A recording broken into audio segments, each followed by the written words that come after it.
it's the biggest project that is started to date. And hopefully it won't be our biggest for long, but it's the biggest as now. So acknowledgements this morning for TDS Communications for generously sponsoring today's groundbreaking.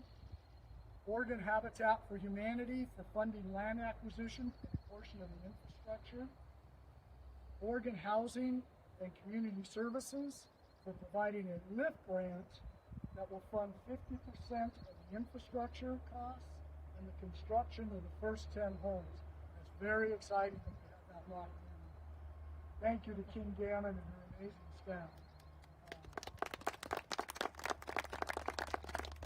Thank you for the county commissioners for transferring this land to us so we can make this possible. And for Dick Arnold and Wade Watson, if they both raise their hands, for their unwavering leadership, advocacy, and working with the county and the city to get this done. So I'd like to recognize the staff for Habitat right now.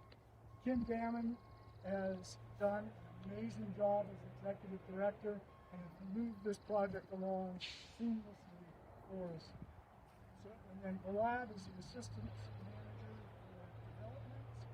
Ricky Nichols is office manager, and Sonia is the other office manager.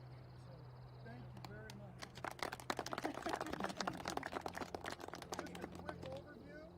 Parkview will consist of 34 affordable homes that are scheduled to be, 4 of them are scheduled to be constructed in 2026, marking a significant expansion in our capacity to provide affordable home ownership in South County. It's huge. It's just huge. I'm sorry. We're honored today to have the county commissioners here, Patty Adair, Phil Chang, and Tony DeBone. They each would like to say a few words, so we'll just go in alphabetical order. Patty, if you want to start. I figured out that I was first if you went by Adair or Patty, so I get to be first. The shortest, of course. No, Habitat is so close to my heart. You all know that it makes such a difference for families. And what do we need to do in this world but help our families? So thank you for this groundbreaking ceremony. I'm really happy that we'll have 4 homes next year. As soon as we can have the other, 28 homes, the better for your community. So really, Habitat, it makes such a difference. It makes a lifelong difference. If you can build up equity, have a home, your children will graduate from high school, keep it up and know that we truly support you. So thank you. Thanks for having me. Thank you. Please keep it short. Try to keep it short. Building housing is expensive. As we all know, whether you're building a one-story duplex for sale on the open market, or whether you're building that one-story duplex, to be a deed-restricted habitat home, the labor is expensive, the materials are expensive, land is expensive. So it is expensive to produce a unit of housing. So how does an organization like Habitat produce something that is expensive but make it affordable to people who really, really need that kind of an economic opportunity to get a leg up in life? They do it by securing donations of labor and materials, and discounts on those things from lots of people. An army of volunteers helps make Habitat run across the country.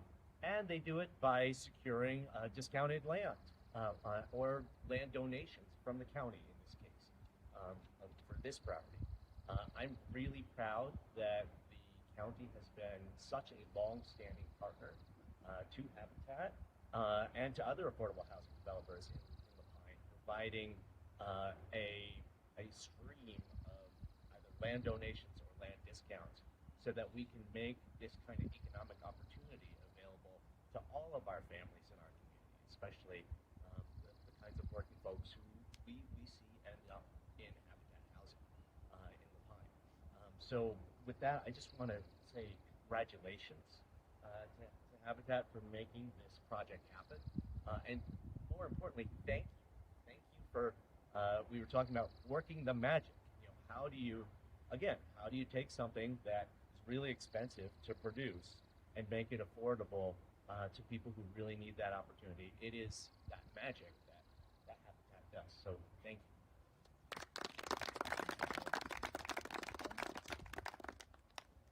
So when I think of sense of place here, this is a quadrant, you know, a quarter of this area that was going to be developed. The first one was developed many years ago now.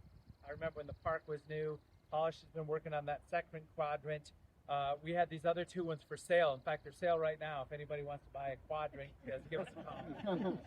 But the idea was to have 2 acres in each of these diagonal quadrants back in the day, and then the market just stopped. It's like nobody was going to build. It just wasn't on the horizon. I think Wade and Dick came in and like, hey, we got to keep moving. We got to keep moving. So I felt some arm twisting at some point. They're like, well, we don't, 2 acres in 2 places isn't going to be as good as 4 acres in 1 place. So we went through a lot to get here, which is exciting. This is it, though. Habitat, getting the next generation in. You know, we've got a model of who's moving here now, people that have resources, maybe selling a house somewhere else and buying one here. But this is for the local folks being able to get employment, generational wealth, the on-ramp for that. So it's so exciting, the mission of Habitat around the country, but being able to do this here on these 4 acres is really special for the community. So congratulations, everyone. Thank you. Thank you, commissioners, from the bottom of our heart. It's really nice to see this come together. Thank you. So right now, we're going to start with the ceremonial turning of the soil. So hard hats and shovels will be available, and some photo opportunities and participation. Again, I can't thank the staff and the board of Habitat. The staff has just done an amazing job of how they picked this project up and moved it to this point. Kim, you and your staff just deserve all of the credit for that. Thank you. So, you want to work out? I got it.